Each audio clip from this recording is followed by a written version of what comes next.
ఇప్పుడు కేవలం 7999K up to 10 kgs వరకు బరువు తగ్గి అధిక బరువు నుంచి వచ్చే ప్రధాన సమస్యలను దూరం చేసుకోండి. ఫ్లాప్ల పరంపరకు తండేల్తో చెక్ పెట్టాడు నాగచైతన్య. విజయ్ దేవరకొండ కింగ్డమ్తో మనం కొట్టినాం అనిపించుకున్నాడు. ఇప్పుడు రవితేజ వంతు. వరుస ఫ్లాప్లతో స్ట్రగుల్ అవుతున్న రవితేజ మాస్ జాతరతో హిట్ కొట్టాల్సిన సిచ్యువేషన్. మళ్ళీ ఫామ్లోకి వచ్చేందుకు, బౌన్స్ బ్యాక్ అయ్యేందుకు గట్టిగానే ట్రై చేస్తున్నాడు మాస్ మహారాజ్. కానీ అప్కమింగ్స్ విషయంలో రిస్క్కి రెడీ అవుతున్నాడు.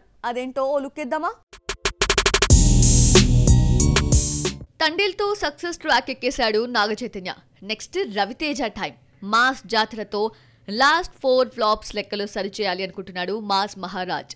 సోలో హీరోగా ధమాకా తర్వాత హిట్ చూడని రవితేజ ఈసారి మనం కూడా కొట్టినాం అనే టాక్ కోసం ఎదురు చూస్తున్నాడు. ఆ దిశగా తన వంతు కృషి చేస్తున్నాడు.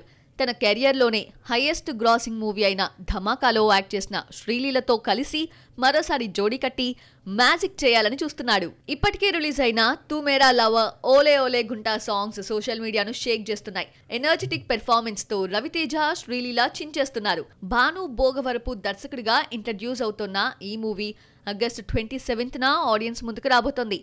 మాస్ జాతర ఇటు రవితేజకు, అటు శ్రీలీలకు నయా దర్శకుడికి most important film. Present Ravi Teja తన నెక్స్ట్ సినిమాల విషయంలో రిస్క్ కి రెడీ అవుతున్నాడు. ఓ మూవీ సెట్స్ పై ఉండగానే మరో మూవీకి కమిట్ అవుతూ ఉంటాడు రవితేజ. ఈ కమిట్మెంట్ మంచిదే, కానీ ఫాస్ట్ గా సినిమాలు చేయాలన్న ఆలోచనతో ఫ్లాప్ దర్శకులకు ఛాన్స్లు ఇస్తున్నాడు.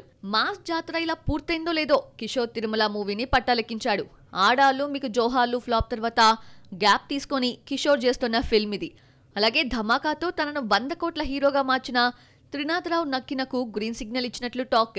మజాకాతో సోసో అనిపించుకున్న త్రినాథరావు రవితేజతో ధమాకా సీక్వెల్ ప్లాన్ చేస్తున్నారని గతంలో వినిపించిన బజ్. ఇదే కాదు, రీసెంట్ గా ఈ జాబితాలో చేరాడు కన్నడ దర్శకుడు ఏపీ అర్జున్. ధ్రువ్ సర్జాకు మార్టిన్ రూపంలో ఫ్లాప్ అందించాడు ఈ డైరెక్టర్. ఇక ప్రస్తుతానికి మాస్ మహారాజ్ లైనప్ లో ఉన్న హిట్ దర్శకుడు mad square fame Kalyan Shankar మాత్రమే. ఇలా ఫ్లాప్ దర్శకులతో వర్క్ చేస్తే రవితేజ బాక్సాఫీస్ దగ్గర బిగ్ నెంబర్స్ చూసేదెప్పుడు? పాన్ ఇండియాలో ప్రూవ్ చేసుకోవాలనుకుంటున్న రవితేజ ప్రయత్నాలకి ఇక ఫుల్ స్టాప్ పడినట్లేనా?